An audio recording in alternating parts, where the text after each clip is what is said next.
Welcome to Round Round.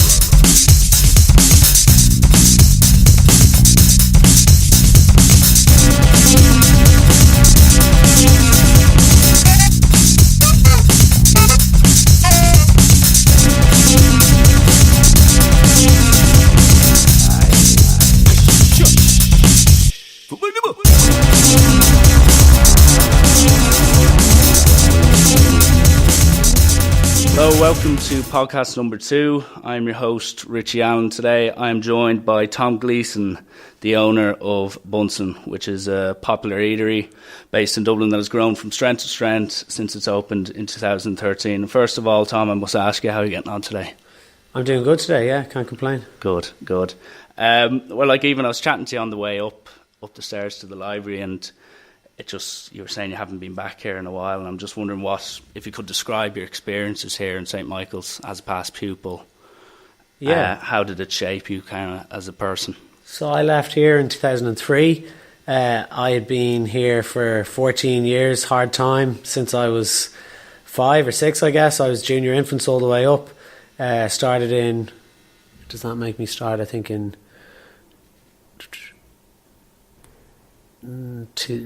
1988, I guess. I started in junior infants with a lot of the OGs like Father Little, Father McHugh, all these people who, are now moved on or passed on, unfortunately. But my older brother was here, my younger brother was going to join after me, so I went through the junior school. I guess you don't realise it at the time, but when you grow up and you meet other people from other junior schools, you realise that Michael's a particularly privileged junior school. Yeah. You don't get too much exposure to the wider world in that junior school when you're bombing around in your blazer and your jumper and your tie. But it was really good, happy experience. Only had happy memories there. Lots of, nice teachers and big characters, and it was a good place to grow up. And then moved into senior school, I guess 97, 98, and again, I only really have very happy memories here. It was, I guess it's an all-boys school. The jury's out whether that leads you to total emotional development or not. But, I found it to be a nice place to be. Obviously, you clash with people some of the time, students and teachers, and I got suspended a good bit and got detention a good bit and things like that. But mostly it was all my own doing. I was pretty cheeky as a kid coming up through school, so... never got in serious trouble though, but yeah, I would have to say I had a great time. I guess you walk through the school now, you see a lot of things are different, obviously there's a lot more facilities here now. There's a much bigger sports influence than when I was here. I think we won one for the 6 years that I was in the senior school. I think we won two first round SET matches, and that was it, and never got any further than that. So obviously rugby, the outlook has changed since then, but we were certainly like the Chicago Cubs for a while there, Not where many we were days dead. out. Yeah, so it's good to see how things have come on. It's great to see the school. The school looks great today. I only have positive feelings being back here. Super. And after you came through the senior school, did you go straight into college? I did. I went down the CEO process like I guess loads of people do, and you try and have a stab at what you're going to do for the rest of your life when you're 17, which is obviously not an easy thing to do. So I put down Bess and Trinity as my top thing, but I think I knew I wasn't going to get it. But I'd done this thing in sixth year where I'd always been a bad speller, but I kind of sought out this dyslexia exemption that was going around for your leaving. So DARE, I think it's called well, DARE. I don't know. It was it was very underground at this time. Yeah. I had never met anyone who'd done it, but what you had to do was go to this nun's house, right? And she did like an aptitude test on you.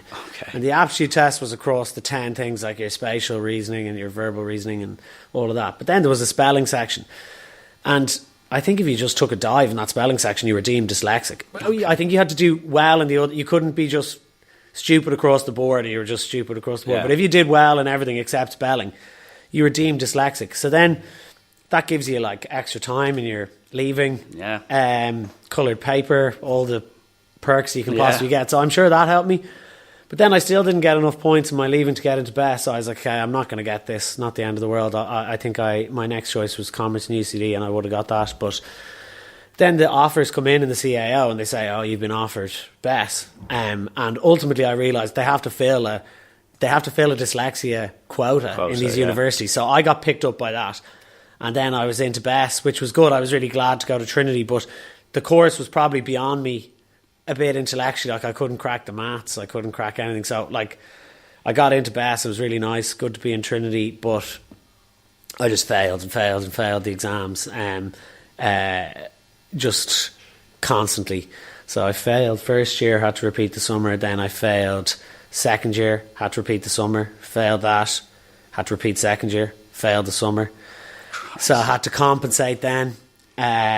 So I think I got I never got more than 37 in accounting. That was the thing that always killed me, was the accounting. I just couldn't ever just sit down to study it. So I was still having a good time in college, but I just really, the exams were killing me. So then third and fourth year, I specialised into business and politics, and I found that a bit easier because there was less numbers in that, and you could just crank out sort of essays. So I finished college then. What did I get? Like a 2-2, I think, in my degree. And that was my university experience, I guess.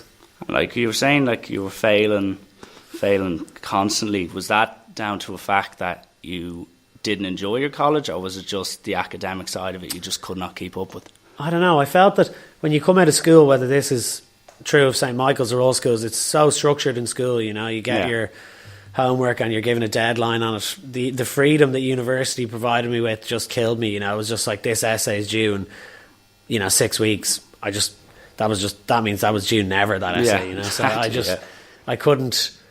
I just couldn't ever really deal with that. So and just that you had to study on your own time. I just never meshed well into that environment. So and then I also, I'd come from doing past maths. I never really was that brilliant with numbers. So I couldn't just get out at night the spreadsheets and figure out the depreciation for, a business that I had no interest in. I just couldn't motivate myself to do it, I guess. Yeah. Cool. And from there, like, where did you go, basically? So after that, I really didn't know what I wanted to do, and I spent a lot of time just fucking around doing nothing, to be honest with you. And a lot of my friends were going to a lot of my friends were either going into, that was, I left college about 2008, so the peak of the financial crash. Yeah. And the whole ethos at that time was become, now I guess it's IT or it's something else, but at that time it was become an accountant. All the CEOs of the top companies in the world are accountants, but I mean, I was never going to be a CEO of a top. That was one line that was thrown around. So all the best people from my year in college, I guess, were just going off to do accountancy or, say, consultancy or, into the investment banks. But my results were so bad that, I mean, that wasn't even an option for me. So I couldn't even consider that, which was liberating in a way. So you had to find another path to go. So I went, instead of doing, a lot of people went to Smurfit, I guess, to do a master's, because it was coming into the era where you wouldn't get a job without a master's. That was just starting to change around that time. You wouldn't get one of those kind of jobs without a master's. So I just went and did the Ballymaloe Cookery School, which is about the same price as doing a master's, but it's only 3 months. And that was brilliant, because I just thought that the best case scenario, maybe it would give me a germ of an idea, or the worst case scenario, I'd be able to just, make my dinner for the rest of my life, which is a good upside, I guess. It is. So I did that, and that's brilliant. Like, it's like a holiday camp. You go down, live for 3 months in West Cork, and it's just, where's it, East Cork? I'm very bad on binary. One or the other. Yeah, well, like, if I get that wrong now, it's going to seem absolutely terrible. It's in Cork. Anyway, it's like an organic farm in the countryside, and you just wake up every day and deal with nice people, make nice food. It's really like an amazing thing to do, and I really enjoyed that. And I guess it started the germ of a lot of ideas in my head of what I would like to do after that. But after that, I ultimately didn't end up going into cooking straight away, because I still didn't know what I wanted to do. And the graduate visa program for New York, or for America, had come up. So I said I would go and do a year there. And the other thing that I'd kind of been juggling with, or I was interested in, was to try and become a TV writer, to try and write for a sitcom. So that was just a far-fetched idea that I thought I'd roll the dice on.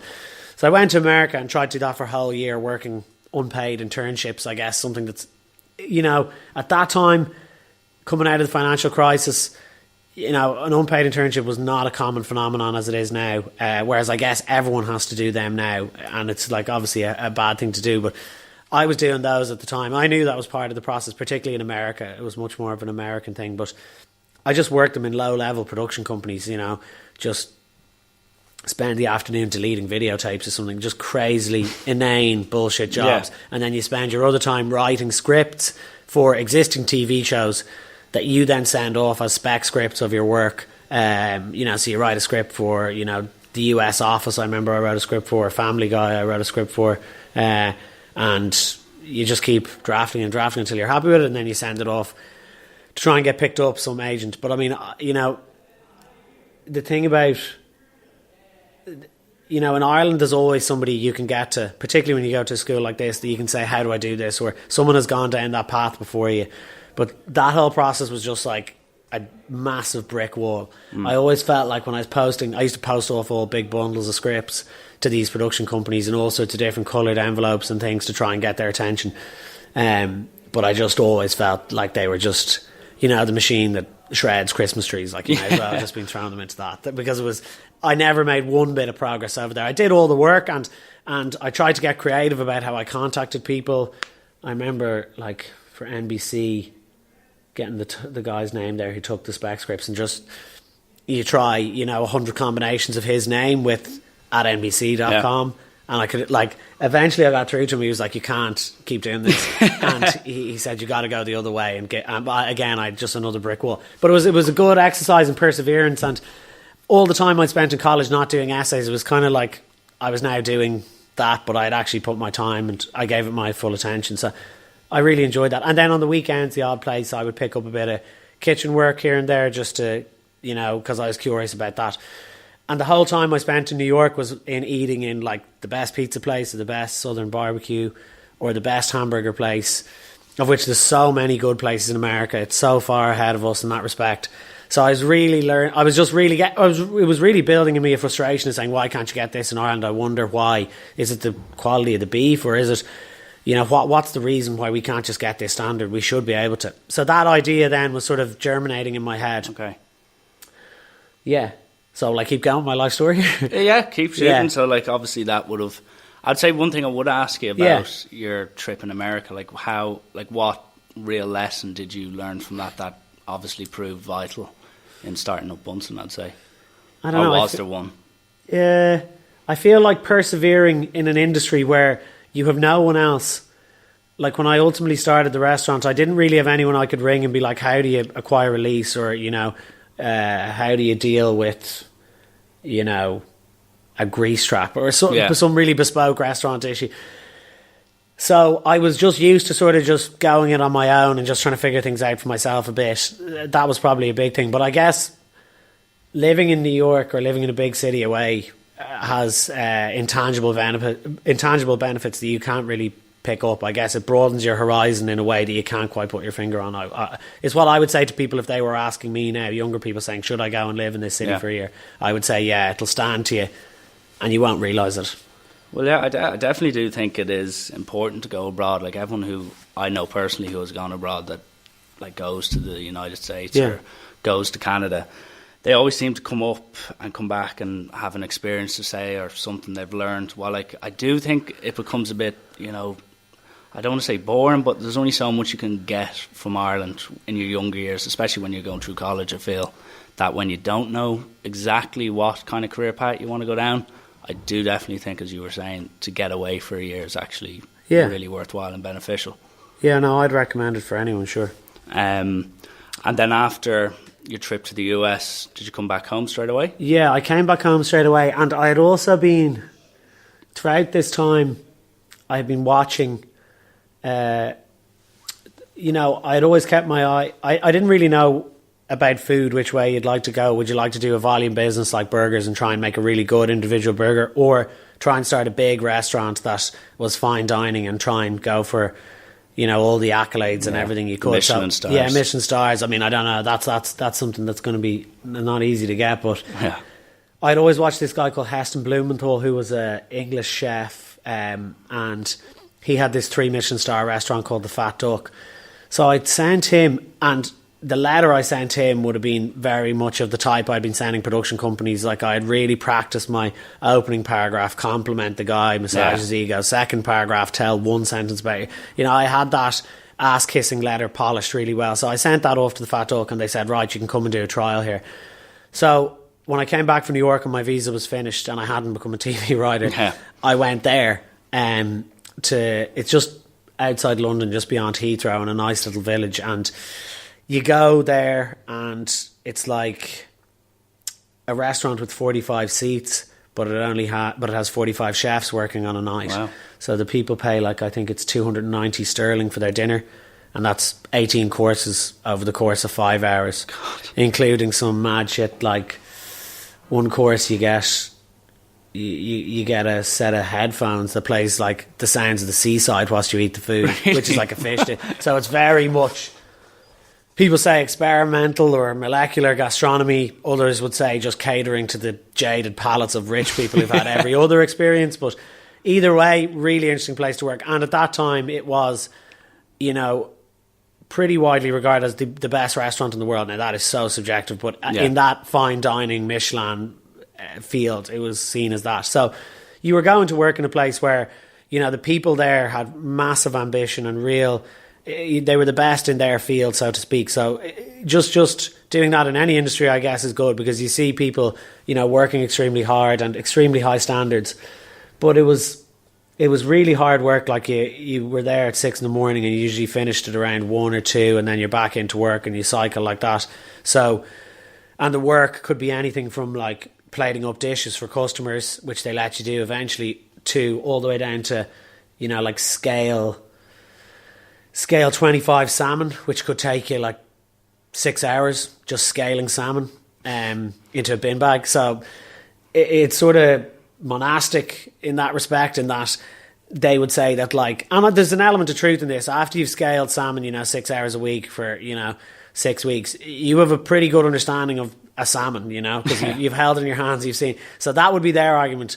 When you're doing it, obviously you're just cursing it, going, this is bullshit. But there's probably something kind of monastic or meditative in that, and you get a higher appreciation for the ingredient, is what they would say. But overall, it's not like it isn't like the kitchens you see on the TV shows where Gordon Ramsay is just like, it's going crazy, or threatening to beat people up. It's more focused. No one is raising their voice. There's just a silent, chronic expectation of pressure that you can't screw up, and very high standards. So really good place to work. And at the end of it, you've done those consecutive 17-hour days. You're like, right, well, it was like an endurance thing, saying, can I run a marathon, or can I do anything? You're like, okay, well, I've gone and done those hours now. I know I can do them. I have that in the bank, that I'm not going to wilt under that kind of time. So the main takeaway I had after all that was, I may as well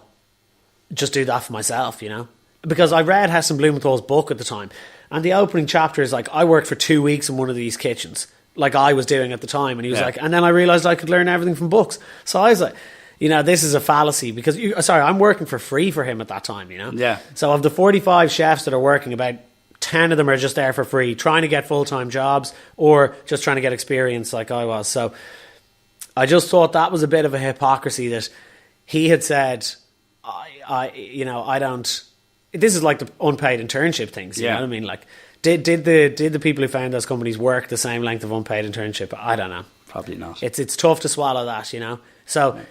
And I also thought with the experience in the Fat Duck that you could get about 70% of the information out of there after 3 months, which I did. But if you wanted to get to 90-95%, you would have to spend 10 years. You would have to go deep down and reach the Buddhist level of understanding that those lads had, Yeah. And I just thought I'd banked enough for me to go away with it. But I had all I needed at that point. To take forward. Yeah. Okay. And what did Bunsen come shortly after that, or was there still? So then I A moved good back way to to go. I moved back to Ireland, and I tried to write one more TV show with my cousin then, and I submitted to the BBC, and I got down to like the last 50 out of a 2,000 script competition. So we were pretty close, but that was the end of it. Didn't go anywhere. I never Was it a looked. comedy? It was a comedy, yeah. It was sort of loosely based on, which I've actually seen Mario Rosenstock do now, which is, you know, Donald Skian, that chef. Yeah. Mario Rosenstock does a version of him where he's extremely polite and upbeat and Okay. positive, and then the cameras stop rolling, and he's just cursing at all the other. That was the loose principle of my TV show, that it was a celebrity chef that, and I kind of feel this is true of the likes of Jamie Oliver, that like, you know, if he had to drag his kids across the country to do a photo shoot, he'd do it, you know, Yeah. you know, just like, but then they have to be presented in a very happy way. It's presenting this ridiculously positive lifestyle where the ingredients are all picked from the garden, but if push came to shove and he had to go and buy the ingredients in an Asda, and, you know, he'd Yeah. do it, you know. Yeah, And it was just, that was the central conflict of the, but obviously it didn't get picked up. I Yeah. don't think the other character, it wasn't well enough developed an idea. Okay. But I had written that with my cousin, who was about 3 years younger than me, and in the course of doing that over about a year, me and him got to know each other very well, and ultimately he would end up working in Bunsen with me. So he is, yeah. So that's how just doing that, even though it was nothing, there was something to be gained out of it in the end, you know. Okay. Yeah. And you mentioned it there, the B word that we need to discuss. How basically did Bunsen as an idea form? So Bunsen as an idea formed, I guess, like a lot of these things where it's a frustration. So I thought you couldn't get a nice burger. I was raised on Eddie Rockets, and it was very good. You know, at the time, I enjoyed Still it. going. Yeah, still going. I would go up to Eddie Rockets in Donnybrook, and it's still going real strong, Eddie Rockets. But I don't know, I sort of felt like as I grew up, either their standard went or my taste matured or something, but it just wasn't hitting the spot anymore. And when you went to London or New York, you just got way better burgers. And I just thought, why is that the case? And then the likes of Joe Burger came along, and they were something else, you know. They did all their own homemade relishes and, you know, lots of different stuff all over burgers and guacamole and everything. And I thought that was interesting, but it wasn't again for me. So in New York, there's places like the Burger Joint. Shake Shack was Shake Shack was moving on to their 4th unit, I think, when I was in New York. So they were really just starting to accelerate. And again, that was that single menu, simple concept idea. There's a couple of other places like Corner Bistro, Five Napkin Burger. So there was all these brilliant burger places that were just so much better than anything we had in Ireland. And I just thought, to satisfy myself, if I was in Dublin, where would I go to eat that burger? That wasn't there. So I just thought, I'll try and make a bun. I'll try and get all this different beef and see if I can replicate this, because the other ingredients weren't complicated. It's just classic American ingredients beyond that. So I was just, at this point, I was on the dole, living in back in my parents' house. I was about 20, what was I, like 25 or 26 at this point, and it was bleak enough times, but I think I also had train tracks on my teeth at that time as well. So things were really going against me. But So in hibernation. yeah, in hibernation, making burgers in my mum's kitchen. So like the ladies were lining up at that point. But so I worked away at this recipe anyway. I bought like a domestic mincer for myself, and I just went down to my butcher and just kept annoying him to get these various bits of meat, and tried to just work out what was it that was making these American burgers great, because American beef is very different to Irish beef. Like, the animals are about twice the size, they're pumped full of all sorts of stuff that's not allowed in the EU, so you get much more consistency. They also have a much better national grading system for beef, where there's this USDA prime, which is like the top 10%, and then there's another grade which is the top 10% of the top 10%. So it's much more a standard product as well, so the flavour is always the same. Whereas Irish beef, there's not as much of a grading system, so you have to go out and find out exactly what breed it is you want, what sort of quality you want. So I just did that for ages and mixed lots of blends of beef, lots of different parts of the animal, until I found that sort of American flavour profile that I thought was like a delicious New York style hamburger. And then the bun, what I did was, like, baking bread domestically is very hard because there's so many variables with anything, you know. Even the flour that you buy in the supermarket, one bag is not going to be the same as the next bag because the moisture content will be different, and it's hard to get consistent results from baking domestically. So I tried making all these different buns, tried all these different recipes, and ultimately got something that I was pretty happy with and close. And then I just opened the Yellow Pages and got onto lots of different butchers in Dublin, or bakers, I should say, in Dublin, and was like, can I trial this recipe with you? Can I come out? And I met a guy out in Tala who was real decent, and I took about 3 afternoons with him where, you know, he was just really encouraging. He was just interested in the process. I had no restaurant or anything at this point. But after 3 attempts with him, with my recipe, we got something very close that he would then be able to scale and supply my restaurant with buns. So I had that, and I had the meat ready to go, and that was a year before I ever even opened the door in a restaurant. So then you spend all your time looking for a premises, which is really difficult, again, because it's a new problem that you don't really know, and didn't really know anyone who had taken a restaurant premises. So you go around and you see a shoe shop that's closing down. You say, right, I'll take that, and their landlord says, no, you can't put a restaurant here. There's just a million problems you encounter like that, or someone else outbids you, or, you know, they say covenant. Covenant is the term of like your strength of your case that you're going to be putting forward for your business, and mine is absolutely terrible. I'm going up against Starbucks or Costa, and they're like, this guy hasn't a clue. But actually, the way I got it in the end was I met the landlord of my place in Wexford Street, and he was just a huge, he's a massive rugby alakadoo, a Mary's guy, and he just wanted to talk about schools rugby for the whole thing. And I knew enough, because Micah's had been doing well at that time. I knew enough just to carry me through that conversation, and that's really like, that was an element of being part of a Holy Ghost school that got me over the line at that point. Place, right time. And he ultimately was like, okay, I'm willing to accept this guy as a tenant, and that's how I got into Wexford Street, which at the time, this is about 4 years ago now, it was a much less hip street than it is now. Now there's lots of new restaurants there and building, and everybody kind of wants to get in there, but at the time it was a bit rougher, so we got in just at the right time there. Interesting. And then with that, you've got your premises, you've got your idea for the food. What comes next? Obviously, you're going to have to finance it. You're going to have to work on what financing I'd sorted out before that. So I'd gone to the banks and been like, can I get money? And they were like, we'll give you €600, like a standard credit card overdraft. So I was screwed there. So I had to raise the money from friends and family to begin with. And that was the only way it could have been done. So people ultimately have to take a chance on you. So then you're left with this lease. As soon as you get the lease, you're legally obliged to start paying that rent. So that's just, there's no way out of that. You have to open up. It's coming down the line. And people always say we were worried you'd fail at that point. But at that point, you're so committed that there's no point in worrying that you're going to fail. If it fails, it fails. But thinking about it isn't really an option. So you have to hire staff. And your first time you interview waitresses, you feel like a complete charlatan, because you know, you're way more nervous than them, and you're interviewing them on a building site because the restaurant isn't open yet. They're like, what the fuck's going on here?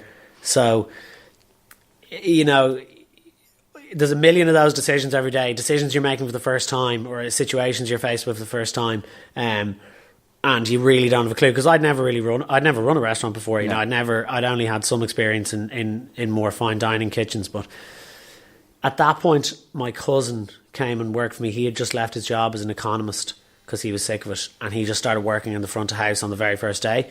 So he was a good help from that moment on. But you know, like, that's really how we got the doors open, and it was. And how much of those was it all on you when it came to the interior of the place, or did you have to just surround yourself with a team that ultimately would make the decisions in relation to staff, in relation to how it was presented, how the social media campaign would be pushed? You can kind of do all that stuff yourself to begin with. I mean, like the interior design, we used a company to do that for us.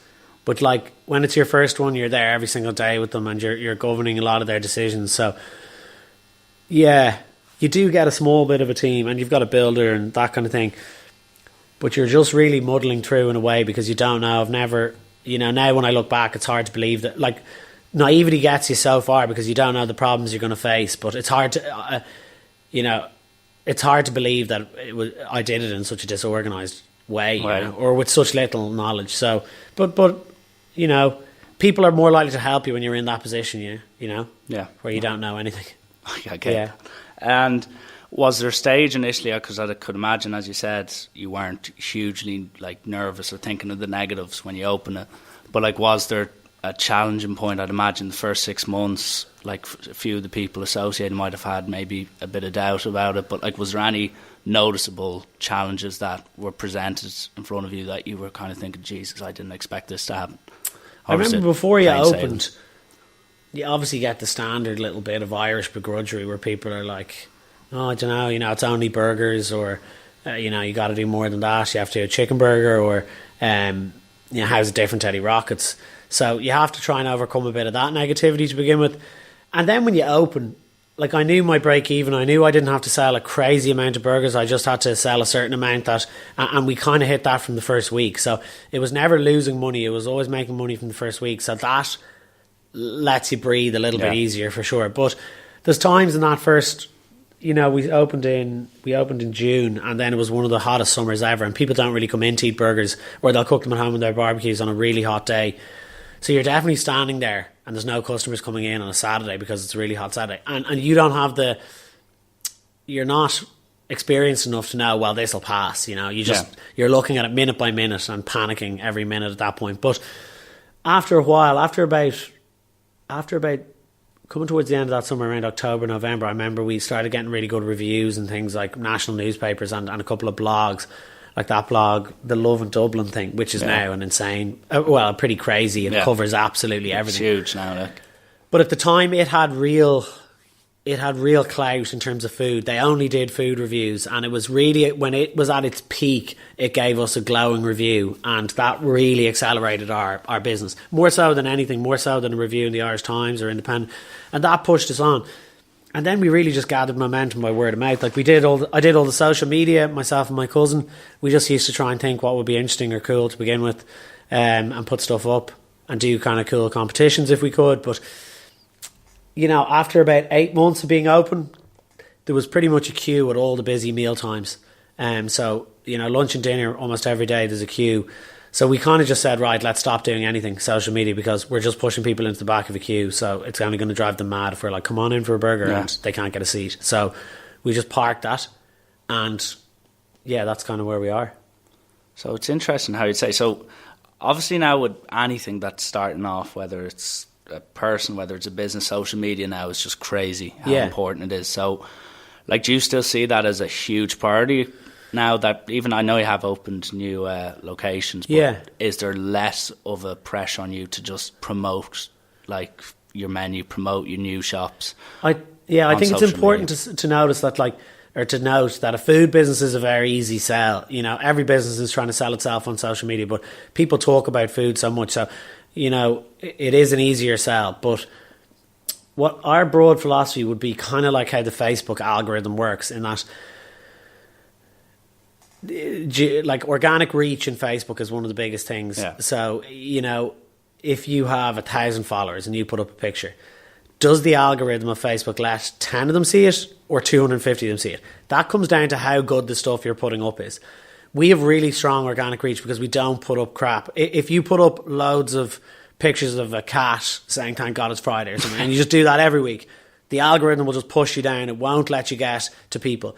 Whereas if you put up content that lots of people like and share, the algorithm will say, wow, these people put up good stuff that people want to see, so we better spread it organically for them as well. So that's the battle we're trying to win all the time. So we just don't want to put up... I remember once we put up saying we're closed this Friday, and it killed our organic reach for our next 3 posts because it was just such a boring...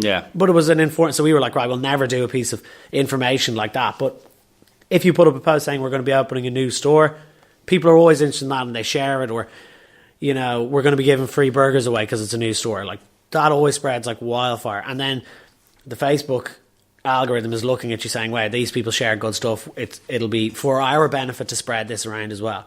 So it's like, from a brand perspective, you're seeing Bunsen, and it's like getting good news off a friend or something, rather than just seeing Coca-Cola saying it's International Women's Day. That's the most hollow Facebook you could possibly receive. Completely.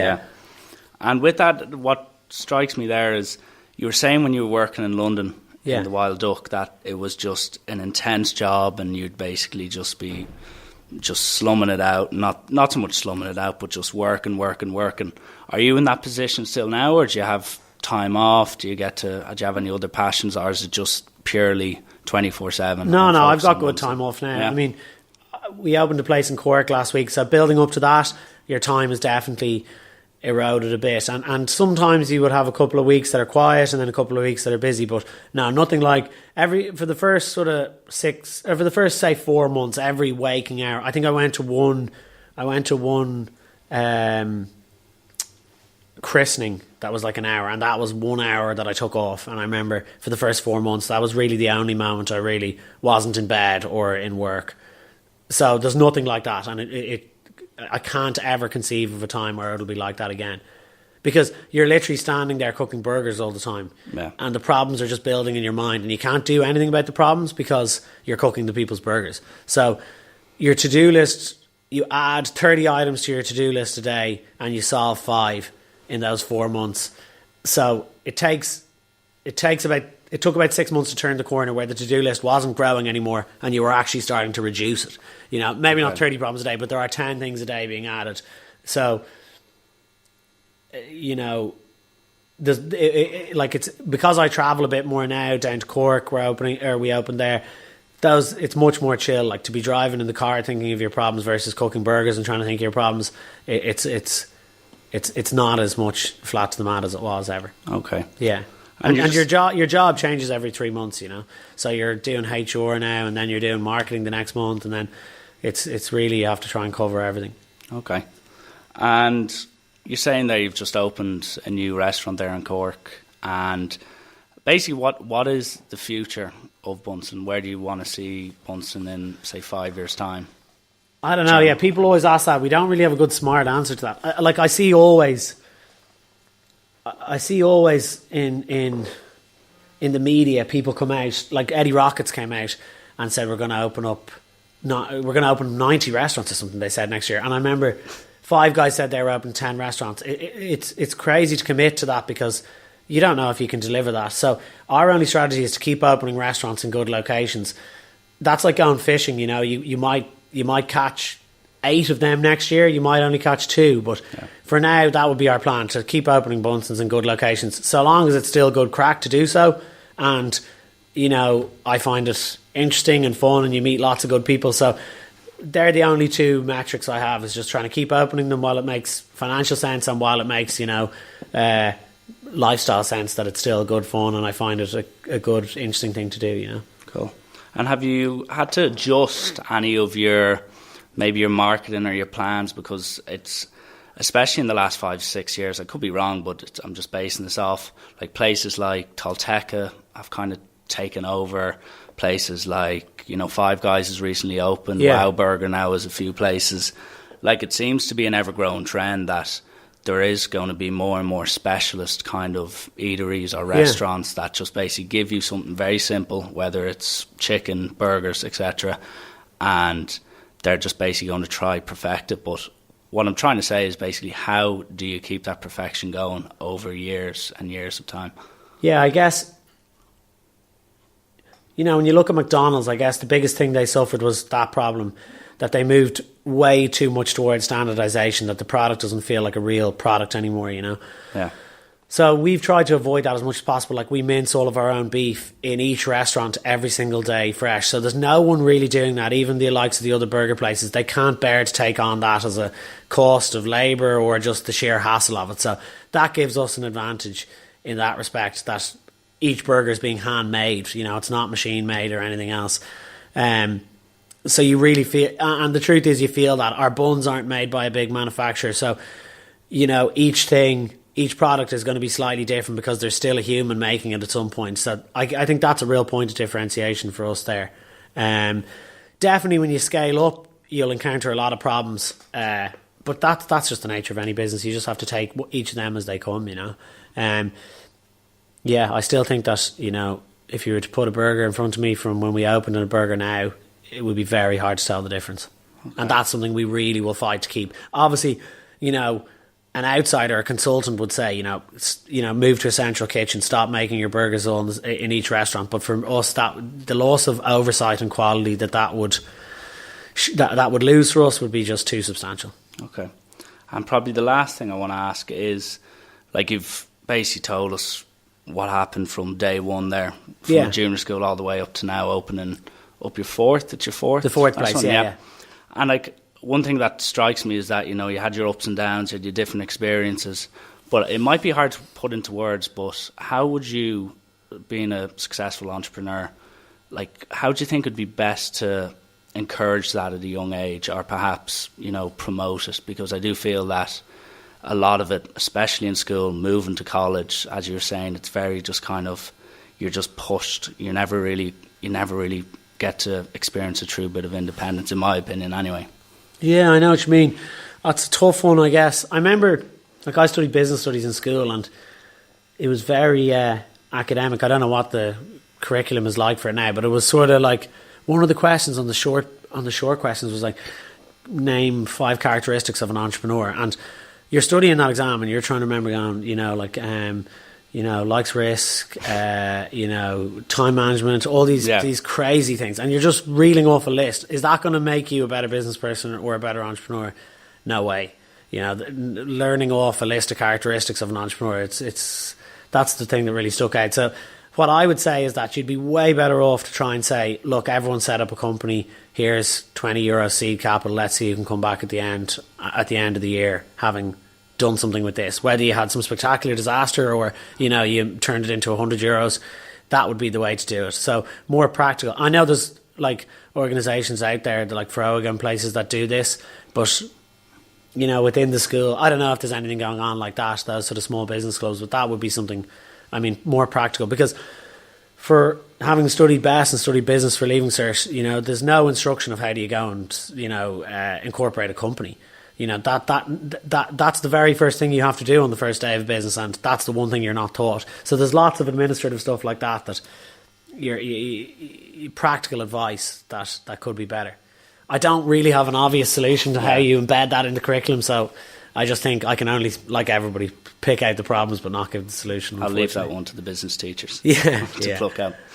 And lastly is, it's going to be tradition moving forward with the podcast, I'm going to give you a few quick fire questions. Okay.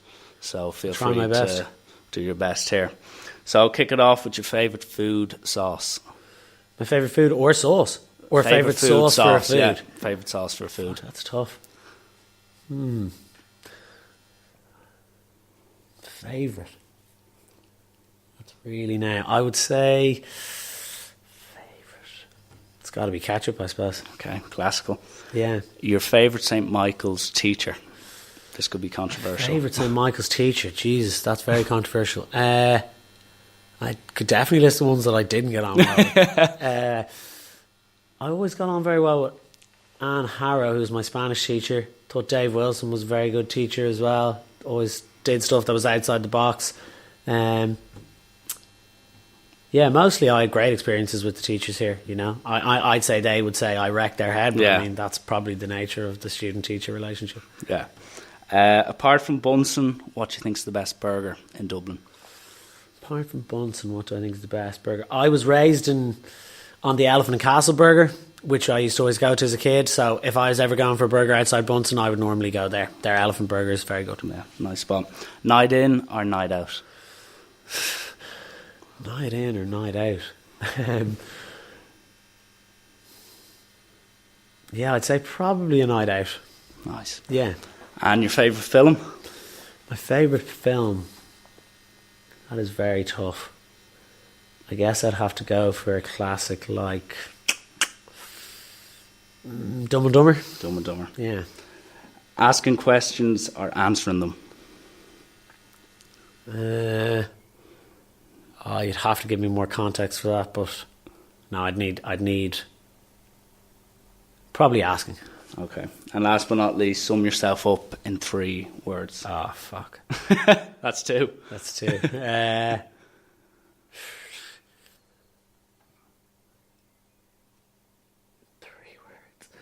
words.